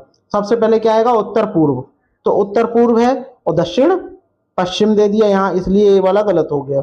उत्तर पश्चिम है, गलत हो गया। दक्षिण पश्चिम है, गलत हो गया। दक्षिण पूर्व और उत्तर पश्चिम, तो ये वाला जो डी वाला है वो करेक्ट हो जाएगा। चलिएगा दोस्तों, बात करते हैं प्रश्न नंबर 25 की। तो बात करते हैं 1 2 3 दोस्तों बात करते हैं प्रश्न नंबर 25 की। पृथक्करण, पृथक्करण का मतलब क्या होता है? अलग करना। क्या होता है? अलग करना, ठीक है। इस प्रक्रिया में बाजरे का कौन सा भाग खुली में पीसने के लिए प्रयोग किया जाता है? क्या तना किया जाता है, बीज, या फूल, या बाली? आप कहोगे क्या किया जाता है? बाली किया जाता है। ये मोस्ट इंपोर्टेंट रहने वाले प्रश्न है। बात करते हैं दोस्तों प्रश्न नंबर 26 की। वे जगह जहां तापमान अक्सर 0 डिग्री सेल्सियस के नीचे नीचे नहीं गिरता, उनके नाम है। क्या कानपुर है, रायपुर है, लेह लद्दाख है, जोशीमठ मनाली है, केदारनाथ अमरनाथ है? बताइएगा कहाँ है ये, बताइएगा। यहाँ 0 डिग्री से क्या है, नीचे नहीं गिरता। और वह क्या है, देखो यहाँ पर भी क्या है, 0 डिग्री से कम हो जाता है, मनाली में भी हो जाता है और लेह लद्दाख में भी 0 डिग्री का कम हो जाता है, लेकिन कानपुर में नहीं होता। तो आपका ऑप्शन नंबर क्या हो जाएगा, ए वाला करेक्ट हो जाएगा। बात करते हैं लद्दाख की। ठंडा रेगिस्तान के नाम से इसे जाना जाता है। किसके नाम से जाना जाता है, ठंडे रेगिस्तान के नाम से जाना जाता है। ये भी आपको ध्यान में रखना है, ठंडे रेगिस्तान, ठंडे रेगिस्तान के नाम से जाना जाता है। बात करते हैं दोस्तों प्रश्न नंबर 27 की। इसमें आपसे बोला गया है वह रसोईया बिरयानी बना रही है, यानी एक रसोईया ने वो क्या बिरयानी बना रही है तथा चावल व पानी को अलग करना चाहता है, वह कौन सी विधि अपनाएगा, ये आपको बताना है। बताइएगा कौन सी विधि अपनाएगा, क्या फटकना, निथरना, बाष्पीकरण या हाथ से चुनना? बताइएगा कौन सी विधि अपनाएगा, कमेंट करके बताइएगा कौन सी विधि अपनाएगा। क्या निथारना, कौन सी विधि अपनाएगा, निथारना। देखो बाष्पीकरण जब होता है जब उसको वह गर्म करे, गर्म थोड़ी नहीं करेगा, फटकेगा थोड़ी नहीं, क्योंकि उसमें पानी मिक्स है, इसलिए क्या होगा, फटकेगा वह नहीं बिल्कुल भी। चलिएगा बात करते हैं दोस्तों प्रश्न नंबर 28 की। प्रश्न नंबर 28 में बोला गया है निम्नलिखित में से कौन सा सर्वाहारी है? सर्वाहारी का मतलब जो है क्या है, सर्वाहारी का मतलब क्या, एक होता है शाकाहारी, एक होता है मांसाहारी, दोनों को मिला दो वो क्या कहलाता है, सर्वाहारी, यानी वह मांस भी खाता है। तो आप मुझे बताइए बकरी मांस खाती है क्या? बकरी मांस नहीं खाती है, बकरी मांस कब से खाने लगी, ठीक है। और शेर जो है वो क्या है, शाकाहारी नहीं होता, वो मांसाहारी होता है। खरगोश, गाय, ये क्या है, शाकाहारी है। कौवा और सूअर जो है ये क्या है, और मनुष्य ये क्या है, सर्वाहारी हैं। ये क्या है, ये क्या है, मांस भी खाते हैं और सब्जियां भी खाते हैं। चलिएगा दोस्तों बात करते हैं प्रश्न नंबर 29 की। इसमें आपसे क्या बोला गया है, देखिएगा प्राथमिक स्तर पर पर्यावरण अध्ययन पाठ्यचर्या एक पर्यावरणीय उपागम का अनुगमन करती है। इसका अर्थ है कि पर्यावरण अध्ययन पाठ्यचर्या है। बताइए पर्यावरण के लिए, पर्यावरण के माध्यम से, पर्यावरण के बारे में या पर्यावरण से, ये आपको बताना है। कमेंट करके बताइएगा कि इसका राइट आंसर क्या होगा। कमेंट करिएगा सभी लोग, कमेंट करके मुझे बताइएगा क्या होगा। तो इसका राइट आंसर क्या हो जाएगा, पर्यावरण से नहीं होगा, पर्यावरण के लिए हो जाएगा, पर्यावरण के माध्यम से हो जाएगा और पर्यावरण के बारे में हो जाएगा। ठीक है, तो आपका ए बी सी जो है वो करेक्ट हो जाएगा, इसलिए ऑप्शन नंबर जो सी है वो करेक्ट हो जाएगा। बात करते हैं दोस्तों प्रश्न नंबर 30 की। प्रश्न नंबर 30 भी मोस्ट इंपॉर्टेंट है। निम्नलिखित में से कौन सा पद पर्यावरण अध्ययन का वर्णन करता है? इसके जो है 3 स्टेटमेंट दिए गए हैं और 3 में से आपको एक को बताना है कि कौन सा इसका राइट आंसर होगा। तो कमेंट करके मुझे बताइएगा कौन सा होगा जब तक मैं इसको पढ़ता हूँ, जब तक मैं इसको पढ़ता हूँ। क्या पर्यावरण का अन्वेषण, पर्यावरण के साथ अंतःक्रिया, पर्यावरण के बारे में सूचना? बताइएगा क्या ये होंगे। अब आपको इनमें से कमेंट करके मुझे बताना है कि कौन सा होगा। तो इसका क्या हो जाएगा, पर्यावरण के बारे में सूचना नहीं होगी, क्या हो जाएगा, ए और बी जो है वो करेक्ट हो जाएगा। और ए और बी है वो आपका किस में दिया गया है, ऑप्शन नंबर बी में दिया गया है, क्योंकि